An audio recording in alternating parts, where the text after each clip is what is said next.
Welcome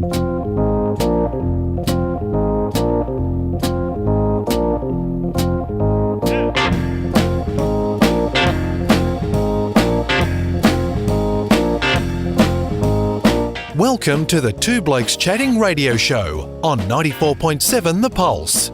Music, interviews, news, and, well, Two Blokes Chatting. Now, here are the two blokes.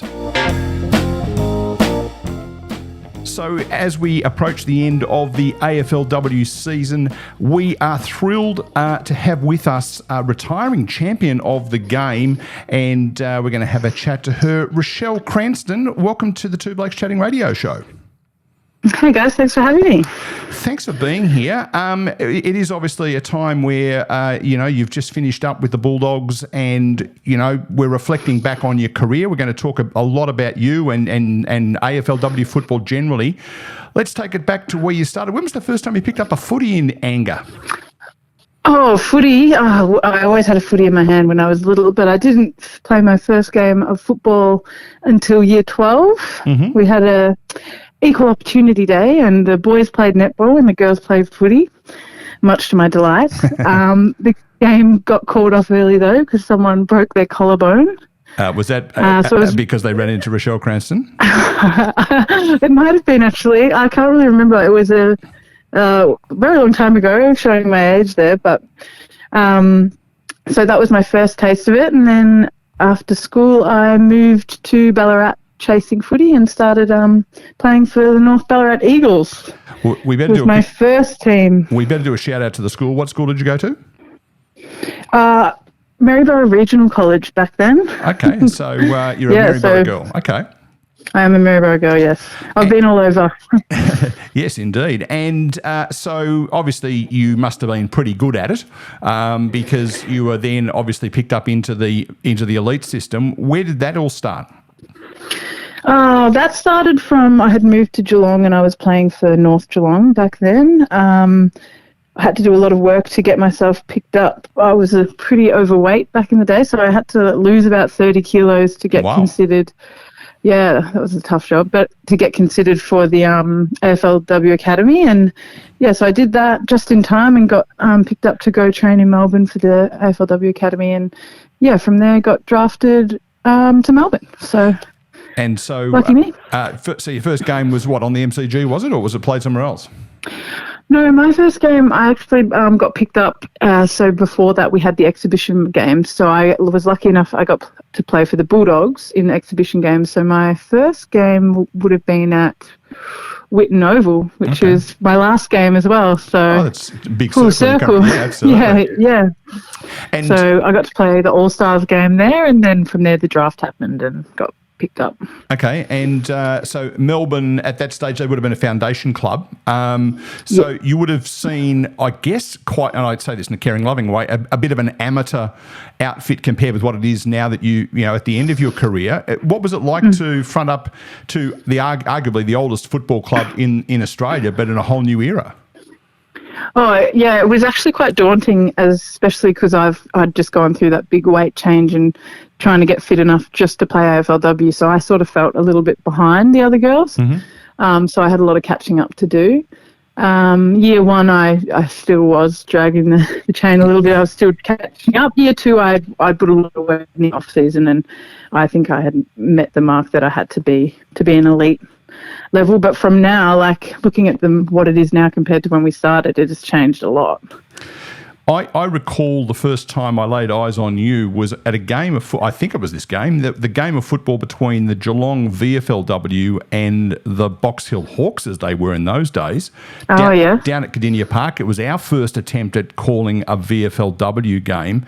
And I look at the games that are on the TV at the moment, and it is absolutely chalk and cheese, isn't it? Oh, yeah, it's come a long way. The skills are way better. The fitness is way better. Even the girls' bodies have changed a lot since year one to now. They actually look like really strong athletes. So I'm pretty excited to see where it can go. And especially the girls coming in now, they've played more footy than I have ever played. And they're 18. They've played since they were 6. So with the girls, when we started, we had only played a few years, or we had to stop when we were 12 because there was no girls' footy. So, yeah, it's just a different athlete now. I remember the first year we called VFLW. I was associated with Box Hill in those days, and we had, I think Tamara Luke was a cyclist, and we had obviously down at Geelong, you had Renee Gehring, who'd been an ace netball player, and this one had played basketball. And when we were calling the game, we were saying, on there, and there's Renee Gehring. Of course, you'd know her from netball. These days, we don't have to say that stuff anymore. And yes, there's going to be the occasional crossover, but broadly speaking, the ones coming through now are all footballers. Yeah, no, they're actually footballers now, and they've been playing football for a long time, and you can really tell. So that's great. Yeah. Well, most people, if they said, who did Richelle Cranston play for, they would probably say Geelong, because you were pretty high profile during your time at the Cats. How did you get to the Cats?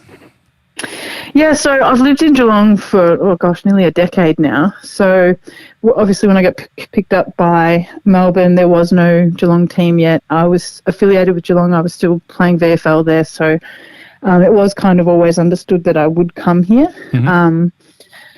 And then, it was, I think, season 2, we'd just finished at Melbourne, and then season 3, they got granted their licence. So, I sort of jumped over to Geelong, which was great because I live 5 minutes away from the club.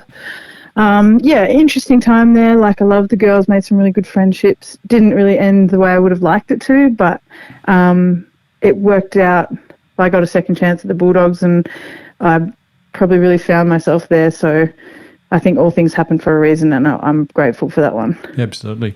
I mean, obviously, where we are here on 94.7 The Pulse, we are in the heart of Geelong, so we might just spend a moment or two there. In terms of I'm thinking in those days, probably Renee Gehring, Mel Hickey, Danielle Higgins, Kate Darby, they would all been your teammates in that inaugural year?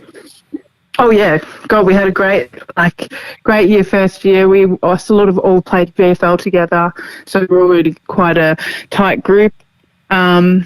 Just developing over those first few years. They're flying now, so they're seeing the reward. They've still got a majority of the list, like Darb's still running around. Renee's only just retired. Hickey obviously retired a few years ago, but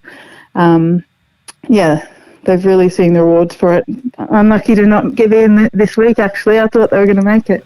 Yeah, well, yes, I'm really pleased they didn't in a funny kind of way. And I did see... No, you can't say that. Well, I did send a note to Renee Gehring and said, look, I'm really sorry as a Brisbane supporter. I'm really pleased. But, congratulating her on what an incredible career she had. And of course, with her and both her and Kate coming back after having their kids, that's a massive physical achievement, if nothing else.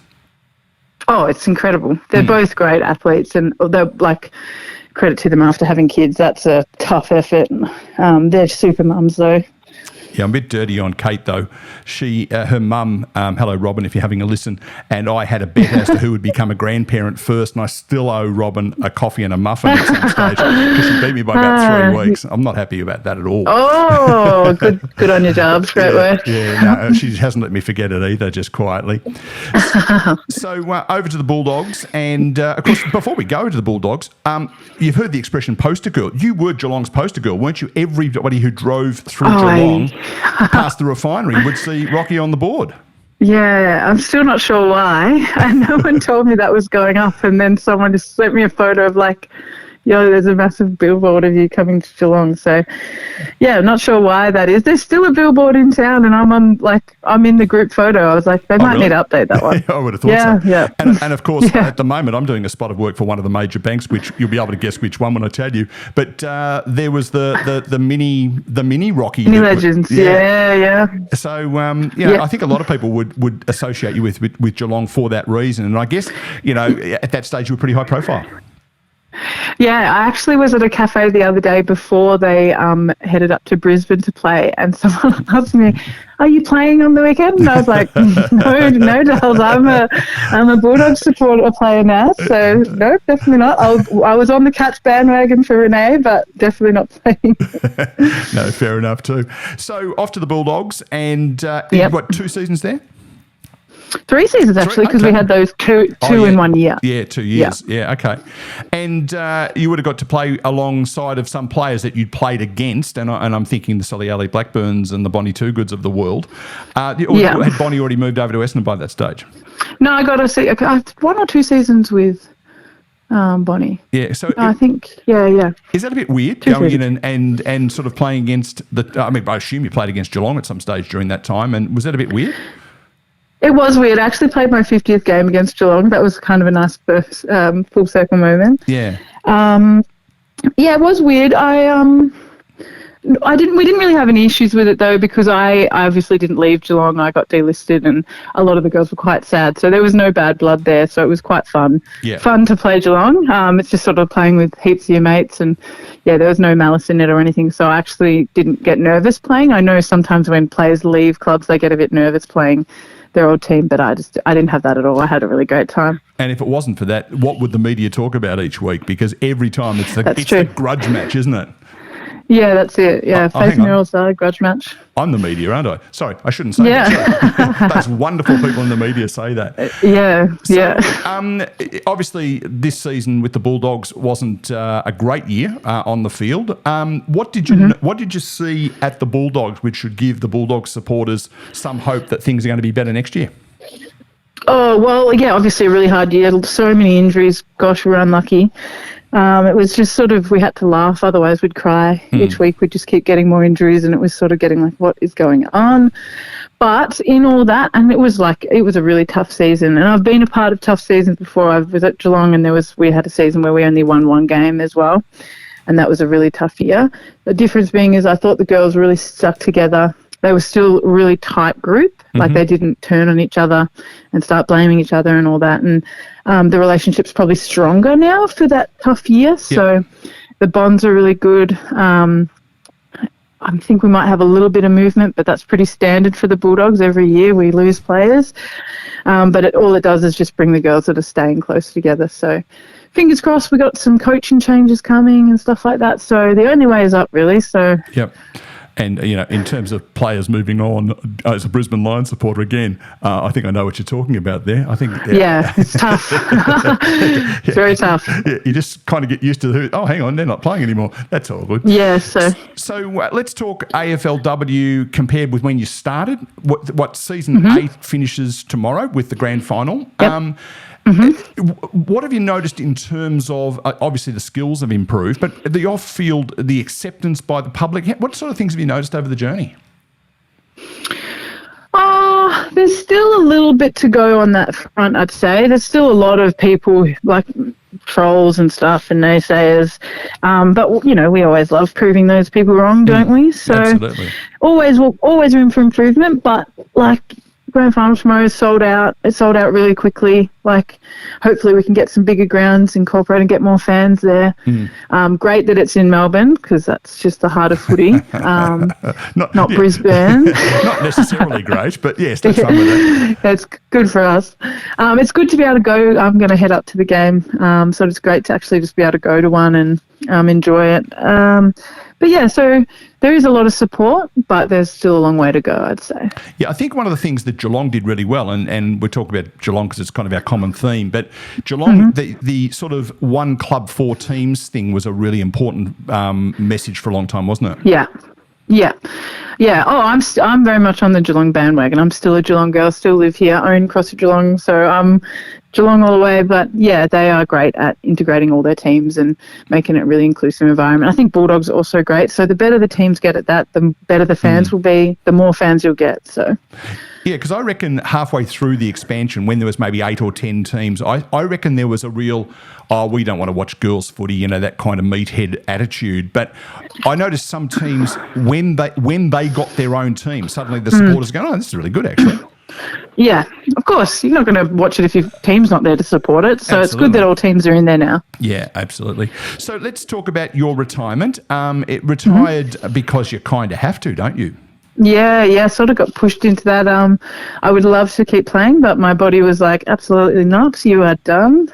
But also a bit of relief. I really struggled to get through this season, so sort of just held on and then just go off into the distance and be a fan. Now, it is ill health. Are you happy to have a quick chat about that? Yeah, absolutely. I think tell we need more kidney awareness. Yep. So I have chronic kidney disease. I actually got diagnosed with this in 2019, so while I was still at the Cats. So I've been struggling with it for a few years. I got diagnosed at stage 4B. So there's only 5 stages. Oh, ouch. Yeah. Yeah, and kidney disease, it's like a silent, like there's not many things that you can go unnoticed. So I think kidney disease kills more people than breast cancer and diabetes, but there's no funding for it. And yeah, it's a sort of a silent killer. So like I said, I didn't get diagnosed till I was at stage 4B, and I had no underlying, like I was fit as then. So is it something you catch? Is it something that gets caused by trauma? What causes kidney disease typically? Well, it can be a few things. So mine was undiagnosed high blood pressure. That if you have high blood pressure, it can attack your kidneys, and if you have kidney disease, it can make your high blood pressure go high, and it can sort of go in this vicious cycle. Yeah. You can also get it from like diabetes. It's sort of your lifestyle that can do it. So mine was probably overtraining and a high protein diet can do that. So it's not necessarily doing bad things to your body, but it's just not knowing what you're doing. And so it can be, you wouldn't know you had it until it's almost too late. And I suspect your body is more susceptible than the next person standing next to you, presumably, has also contributed. Yeah. So it's just a bit of luck of the draw as well. Yeah. Well, if there are people out there listening who want to know more about kidney disease, or they want to do something positive to support the research, is there a central group or a website that people can go to? Yeah, so Kidney Australia do a lot of stuff for kidney disease and trying to get funding for stuff like that. And make sure you're a donor, because there's a lot of people that need kidneys and there's a lot of people that aren't donors. So make sure you sign up for that. So we can be quite blunt about this. You need a new kidney. That's basically what I do. Yeah. Yep, so I'm at end-stage kidney failure, so I'm at 10% function, so it makes life pretty hard. So that's why I sort of struggled through this last year of footy. I'm not sure how I actually got through it, to be honest, but so I was diagnosed at 20% at the Cats, and then it's sort of just slowly gone down. I have probably lasted longer than I was meant to. They said I'd be on dialysis within 2 years, and I lasted a bit longer than that, so you can prolong it and you can change your diet and do stuff like that to help you, but at the end of the day there's no cure, so it's just dialysis and kidney transplant if you can. Yeah, I've actually met you a few times, Rocky, over the journey, and I know exactly how you got through it. I don't know many more determined young women than you, so it's a tribute to your mental strength as much as anything. Well done you. Thank you. Yeah. So does coaching pop up on the horizon if things work out health-wise? Absolutely. I think I would love to. I feel like I've got a lot to offer in that space. I'm a CrossFit coach at the moment, so I own CrossFit Geelong, and that's something I'm really passionate about, but I feel like I do have a lot to knowledge to give in the football sense. So, probably maybe once I've sort of sorted out my health over the next few months, I might start to look around and see if it's something I'm interested or good at, and then, So I did have a chat with the Bulldogs guys, and they said I'd come down to the AFL and have a little play, and I was like, oh, yeah. Yeah, nice. Excellent. It is who you know.